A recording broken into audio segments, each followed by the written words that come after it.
କାଲି ସେ 8ଟା ହବ, ରାତି 8ଟା ହବ। ମୁଁ ଡ୍ୟୁଟି ଥିଲି, ପାଣି ଆମର ଲୋଡ଼ିଂ ଚାଲିଥିଲା। ମୁଁ ମୋର ଭିତରେ ବସିଥିଲି, ପମ୍ପ ହାଉସ୍ ଭିତରେ ବସିଥିଲି। 4ଟା ପିଲା ଗୋଟେ ଲୋକକୁ ଗୋଡ଼େଇ ଗୋଡ଼େଇ ଆଣୁଥିଲେ, ଜାଣିଲେ କି। ତ ସେଇଟା ମୁଁ ଚିହ୍ନିନି ସେମାନଙ୍କୁ, କିଏ ସେଗୁଡ଼ାକ କ'ଣ ମୁଁ ଚିହ୍ନିନି। ତାପରକୁ ପଛରେ ଶୁଣାଗଲା ଯେ ଆମର ସାହି ପିଲା। ସେତିକି। ତାପରେ ଏଇଠି ରୁହନ୍ତି, ଏଇ ଏରିଆରେ ରୁହନ୍ତି, ମାନେ ଏଇ କଲୋନୀରେ ରୁହନ୍ତି ସେମାନେ? ନା, ସେମାନେ ରୁହନ୍ତି କି ନ ରୁହନ୍ତି ମୁଁ ତ ଦେଖିନି, କହିପାରିବିନି, ବୁଝିଲେ। ପଛରେ ଶୁଣିବାକୁ ପାଇଲି ଯେ ଯେହେତୁ ଏଇଠି ରହୁଛନ୍ତି ପିଲା। ହଁ, ଏଇଠି ସେମାନେ ରହୁଛନ୍ତି ବୋଲି ମୁଁ ଶୁଣିଲି, ବୁଝିଲେ। ତାପରକୁ ମୁଁ ଦେଖିଲା ବେଳକୁ ସେମାନେ ତାକୁ ଗୋଡ଼େଇ ଗୋଡ଼େଇ ସେପଟେ ପଳେଇ ଗଲେଣି। 4 ଜଣ ଖଣ୍ଡା ଧରିଥିଲେ, 4ଟା ଖଣ୍ଡା ଧରିଥିଲେ, ପଛ ଆଡ଼ୁ ତାକୁ ହାଣୁଥିଲେ। ସେତିକି। ଆପଣ ତାଙ୍କୁ ବଞ୍ଚେଇବା ପାଇଁ ଚେଷ୍ଟା କଲେ? ବଞ୍ଚେଇବି କେମିତି ମ୍ୟାଡ଼ାମ? ଦେଖନ୍ତୁ, ତାଙ୍କ ହାତରେ ହତିଆର ଅଛି, ବୁଝିଲେ। ମୋ ହାତରେ କିଛି ନାହିଁ। ଆପଣ 4 ଜଣଙ୍କୁ ଚିହ୍ନିଛନ୍ତି? ନାଇଁ ନାଇଁ ନାଇଁ, କହିଲେ ଅନ୍ଧାର ଥିଲା, ଅନ୍ଧାରରେ ମୁଁ ତାଙ୍କୁ ଚିହ୍ନି। ସାଇର ବୋଲି ଆପଣ କହୁଛନ୍ତି? ନାଇଁ ନା, ପଛରେ ଶୁଣିଲି, ଯେହେତୁ ମୁଁ ଦେଖିନି ସ୍ପଟ ନା, ଦେଖିଛି ଯେତେବେଳେ ଚିହ୍ନିନି ସେମାନଙ୍କୁ। ଅନ୍ଧାର ତ ଦେଖାଗଲାନି, ଆଉ କହିବି କେମିତି ଆମ ସାହି ବୋଲି? ପଛରେ ଶୁଣିବାକୁ ପାଇଲି, ଯେହେତୁ ଆମ ସାହି ପିଲା। 4 ଜଣ ପିଲା ଗୋଡ଼ଉଥିଲେ। ସମସ୍ତେ ମାରଣାସ୍ତ୍ର ଧରିଥିଲେ? ଧରିଥିଲେ 4ଟା ଧରିଥିଲେ। ଆଚ୍ଛା, ଇଏ ଯୋଉ ଆପଣ ଏଠି ରୁହନ୍ତି ନା ନାଇଁ? ଆପଣ ଏଠି ଖାଲି? ମୁଁ ଏଠି ରହେ, ଘର ପାଇଛି, ଏଠି ରହେ।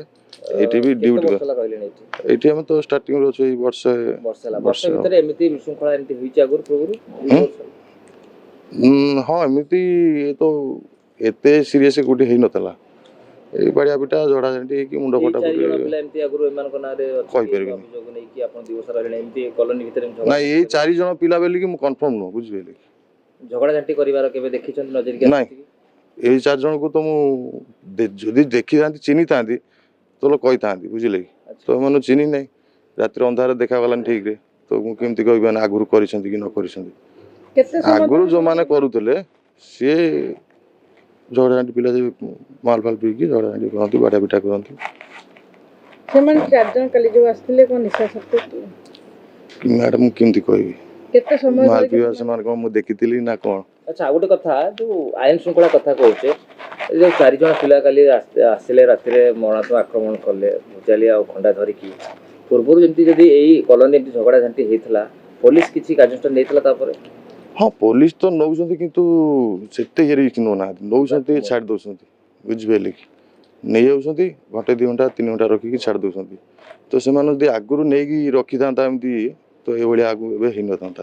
ପୋଲିସର ପାଟ୍ରୋଲିଂ କେମିତି ଦେଖୁଛନ୍ତି? କ'ଣ ପେଟ୍ରୋଲିଂ ନାହିଁ ବୁଧବାରକୁ? ବୁଧବାର ପେଟ୍ରୋଲିଂ ସେତେ ନାହିଁ। ଆମେ ଏମର୍ଜେନ୍ସି ଫୋନ୍ କଲେ ଆସୁଛନ୍ତି, ନହେଲେ ନାହିଁ। ଆପଣ ବର୍ତ୍ତମାନ କେତେ ସୁରକ୍ଷିତ, କେତେ ନିରାପଦ ଅଛନ୍ତି? ମୁଁ ତ କାଲି ଯେଉଁ ଦେଖିଲି ଘଟଣା, ମୋତେ କାଲିଠୁ ଭାଇ ଭୟ ହେଇଯାଇଛି। ମୁଁ ଯେହେତୁ ରାତିରେ ଆସିବା ପାଇଁ, ମୋତେ ଡ୍ୟୁଟି କରିବା ପାଇଁ ଭୟ ଲାଗିଲାଣି, ବୁଝିଲେ କି। ଆମ ସୋସାଇଟିକି କହୁଥିଲି, ଯେହେତୁ ସୋସାଇଟିକି ନୁହଁ ତ ଆମର ଏଜେଣ୍ଟକୁ କହୁଥିଲି, ଆମର ଯେ ଫିଲ୍ଡ ଅଫିସର ଅଛନ୍ତି, ତାଙ୍କୁ କହୁଥିଲି, ଯେହେତୁ ତାକୁ ରାତିରେ ଡ୍ୟୁଟି ଯାଇପାରିବିନି ପମ୍ପ ହାଉସ୍କୁ, ଡବଲ ପିଲା ଦେବେ, ଯିବି, ନହେଲେ ନାହିଁ। ସୋସାଇଟିର ଯିଏ ଅଛନ୍ତି ପ୍ରେସିଡେଣ୍ଟ, ତାଙ୍କୁ ଜଣାଇଲେଣି ବିଷୟରେ? ପ୍ରେସିଡେଣ୍ଟ ତ ଜାଣିଥିବି ନାହିଁ, କହିପାରିବିନି। ସେ ତ ସକାଳୁ ଦେଖା ନାହାନ୍ତି, କାଲି ରାତିରେ ବି ଆସିନଥିଲେ। ଆମେ ଯେଉଁ ବସିଥିଲୁ, ଆସିଲେ ଜଣାଯିବ। ଏଇଠି ରୁହନ୍ତି ପ୍ରେସିଡେଣ୍ଟ ରୁହନ୍ତି, ଏଇଠି ରୁହନ୍ତି। ଗତକାଲି ଯେଉଁ ଘଟଣା ଦେଖିଲେ ଆମେ, ହୁଏତ ଆପଣ ଯଦି ସାମ୍ନାକୁ ଆସିଥାନ୍ତେ, ଆପଣଙ୍କ ଜୀବନ ପ୍ରତି ବିପଦ ଥିଲା, କିନ୍ତୁ ସେଇ ବିଷୟରେ ନେଇକି ତ ଆପଣ ଯେହେତୁ ଦେଖିଛନ୍ତି ଜିନିଷଟା, ସୋସାଇଟିକୁ ଜଣାଇବା କଥା। କାଲି ତ କେହି ତ ନଥିଲେ, ସବୁ ଯାଇଥିଲେ ମେଡ଼ିକାଲ। ମେଡ଼ିକାଲରୁ ଆସିକି ସବୁ ମିଟିଂରେ ଥିଲେ, ହେଲା, ମିଟିଂରେ ଥିଲେ। ସୋସାଇଟି ଯେତେବେଳେ ମିଟିଂ ହେବ, ସେତେବେଳେ କ'ଣ ଚାହୁଁଛନ୍ତି ବର୍ତ୍ତମାନ?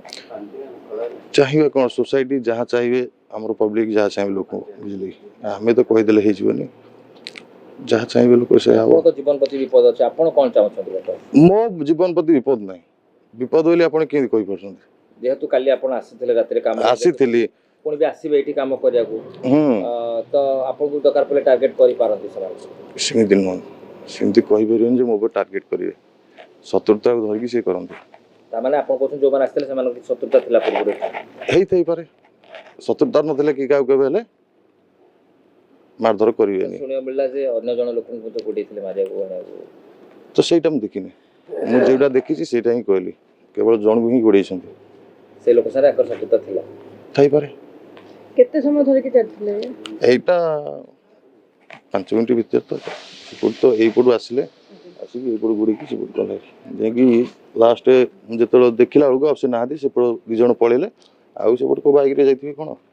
ଏଠି ସିକ୍ୟୁରିଟି ବ୍ୟବସ୍ଥା କିଛି ନାହିଁ ସିକ୍ୟୁରିଟିର ବ୍ୟବସ୍ଥା ଅଛି କିନ୍ତୁ ଯେତିକି ସିକ୍ୟୁରିଟି ଅଛନ୍ତି ସେ ତାଙ୍କୁ ସେତିକି ଡ୍ୟୁଟି କରୁଛନ୍ତି ବୁଝିପାରିଲେ କି ସିକ୍ୟୁରିଟି ଯେତିକି ଆମର ଆଗରୁ ଏଠି ଥିଲେ ବର୍ତ୍ତମାନ ପାଇଁ ସେତିକି ନାହାନ୍ତି ଅଲଗା ସେପଟ ସାଇଡ୍ ହେଲା ବେଳକୁ ସେପଟ ସାଇଡ୍କି ପଳେଇଲେଣି ଏପଟେ 2-3ଟା ମାତ୍ର ଅଛନ୍ତି ଆମର ଯେଉଁ ଅଛନ୍ତି ସିଏ ବି ଠିକ୍ରେ